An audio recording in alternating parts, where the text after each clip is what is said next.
Hello, hello. Welcome to the PG-ish podcast. I'm Erin with your parental guidance to help you grow yourself as a parent and raise healthy, happy, and successful humans.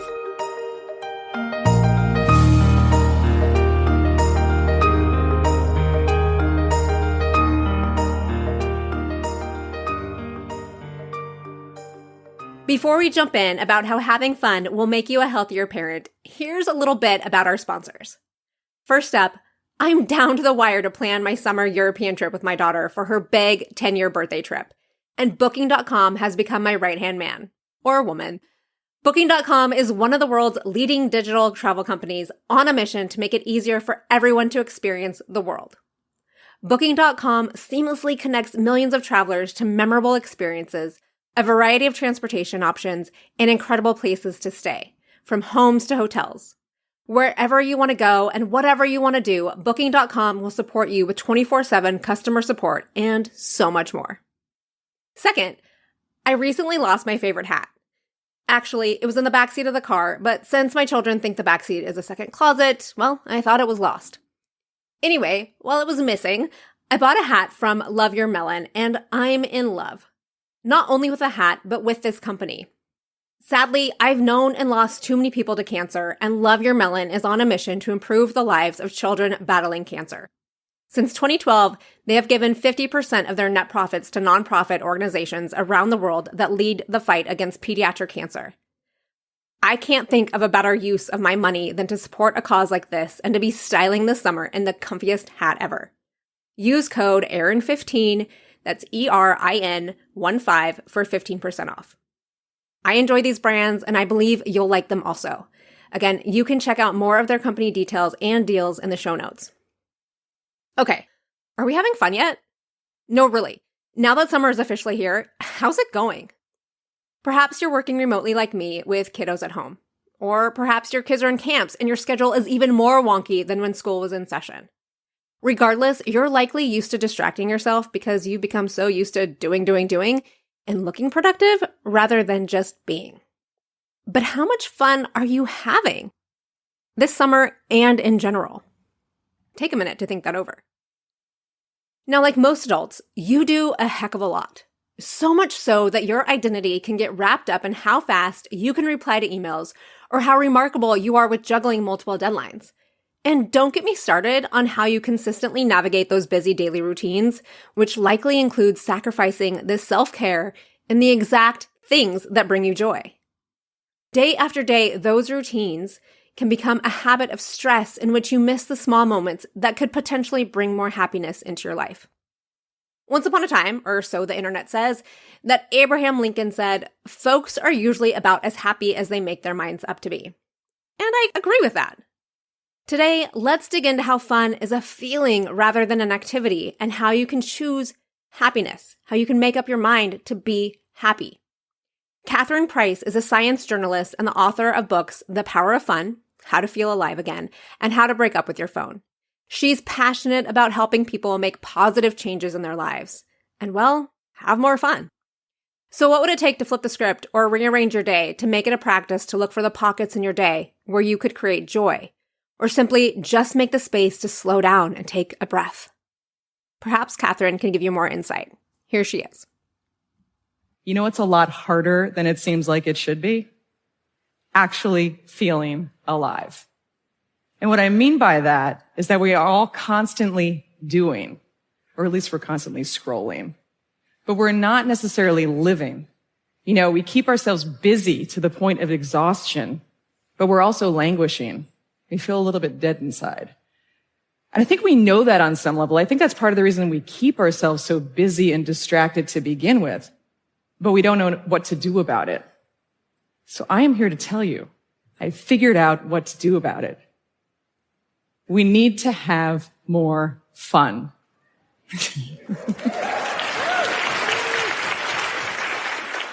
So you might think that you're already having plenty of fun. And that's because in our everyday speech, we often use the word fun to describe anything we do with our leisure time, even if it's not actually enjoyable and in fact a waste of time. So for example, we scroll through social media for fun, even though doing so often makes us feel bad about kind of everything.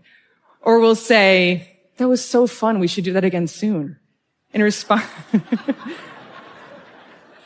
in response to things that weren't that fun and that we don't want to do again ever. But it's not really our fault that we're a little bit sloppy about how we use the word fun, because even the dictionary doesn't get it quite right. You know, it says that fun is an amusement or enjoyment or lighthearted pleasure. It's something for kids to have in play areas. It makes it sound like it's frivolous and optional. But if you think back on your own memories that stand out to you as having truly been fun, and I really encourage you to do this, you know, the memories that you would describe as, and forgive me for our scientific terminology, so fun, you're going to notice that there's something much deeper going on. I've collected thousands of these stories from people all around the world, and I can tell you it's amazing, because when people recount the memories in which they had the most fun, they tell you about some of the most joyful and treasured memories of their lives.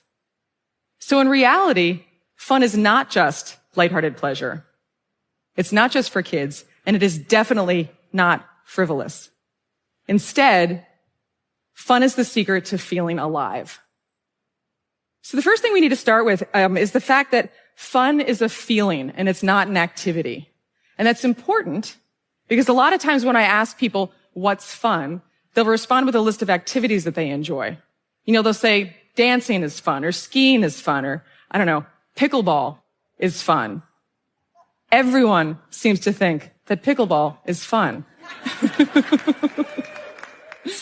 And sure, pickleball can be fun, but we've all had experiences where something's off and an activity that seems like it would be fun doesn't end up feeling fun.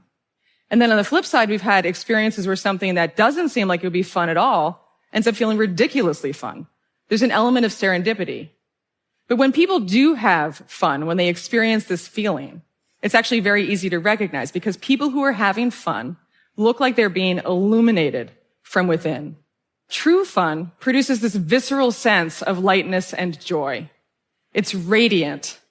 In fact, when I asked my daughter when she was about 5 years old what color fun would be, she said sunshine.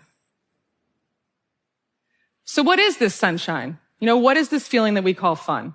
Well, when people tell me their stories about fun, it's really interesting because the details are all different and often quite mundane, but the energy running through them is the same. And there are three factors that are consistently present to the point that I believe they constitute a new definition, one that is a lot more accurate than what's in the dictionary. And those three factors are playfulness, connection, and flow. So by playfulness, I do not mean you have to play games or, God forbid, make believe. I just mean having a lighthearted attitude of doing things for the sake of doing them and not caring too much about the outcome, letting go of perfectionism. When we have fun, our guard is down and we're not taking ourselves too seriously. Connection refers to the feeling of having a special shared experience. And I do think it's possible in some circumstances to have fun alone and for this feeling of connection to be with yourself or the surroundings or the activity. But in the majority of stories that people tell me about their peak fun memories, another person is involved. And that's true even for introverts. And then flow is the state where we are so engaged and focused on whatever we're doing that we can even lose track of time. You can think about an athlete in the middle of a game or like a musician playing a piece of music. It's when we're in the zone. And it's possible to be in flow and not have fun, like if you're arguing, but you cannot have fun if you're not in flow. So playfulness, connection, and flow all feel great on their own. But when we experience all three at once, something magical happens. We have fun. And that doesn't just feel good. It is good for us. In fact, fun does so many amazingly good things for us that I personally believe that fun is not just the result of human thriving, it's a cause. So for example, fun is energizing. When people tell me their stories about fun, they glow. It is like a fire has been lit inside of them, and the energy and the warmth that they give off is contagious. You know, so much of life drains us, but fun fills us up. Fun also makes us present. A lot of us put a lot of work into trying to be more present. You know, we do yoga classes, we meditate, and that is all great. But the fact that fun is a flow state means that when we are having fun, we simply are present. There's no other way for it to happen. Fun also unites us. We live in a really polarized world, and as we all know, there's a lot of very serious problems. But when we have fun with people, we don't see them as different political parties or nationalities or religions. We connect with them as human beings. And it's worth noting that that is the first step in being able to work together to solve those problems. Fun also makes us healthier. Now, being lonely and stressed out, as many of us have been for the past 2 years, causes hormonal changes in our bodies that increase our risks for disease. But when we have fun, we're relaxed and we're more socially connected, both of which have the opposite effect. So it kind of blows my mind every time I think about it this way, but having fun is a health intervention. And then lastly, fun is joyful. You know, we all so desperately want to be happy. We read books about happiness. We download apps about happiness. But when we are in a moment of having fun, we are happy. So it makes me think that perhaps the secret to long-term happiness is just to have more everyday moments of fun. Treat fun as if it is important, because it is. I've been doing this myself for a couple of years now, and it's amazing to see how many areas of my life fun has touched. You know, I'm more creative and more productive. I'm more resilient. I laugh more. Making sure that I am having enough fun has made me a better partner and a better parent and a better friend. And it has convinced me of something that I very much hope I can convince you of as well, which is that my daughter was right. Fun is sunshine. It's a distillation of life's energy. And the more often we experience it, the more we will feel like we're actually alive. Hopefully, Catherine Price opened your mind to at least the health benefits of fun. Yet if it still seems hard because our world is so much about filling our time with meetings, deadlines, scrolling, comparing, and the basic functions that come with adulting, schedule joy. Schedule that happiness. Put happiness down on your calendar. And one last reminder, joy and fun can be anywhere at any time, but you have to be available and present for it. Small moments of kindness and happiness can include eye contact with a stranger, considering who made you smile, or making someone smile, hugs with those you love, shared moments of laughter, phone and TV-free dinners, a peaceful morning, looking up at the blue sky, giving someone a compliment, a walk with a friend, cooking a meal with or for someone, playing with your pets, painting, reading, playing an instrument, dance parties in your living room, you name it.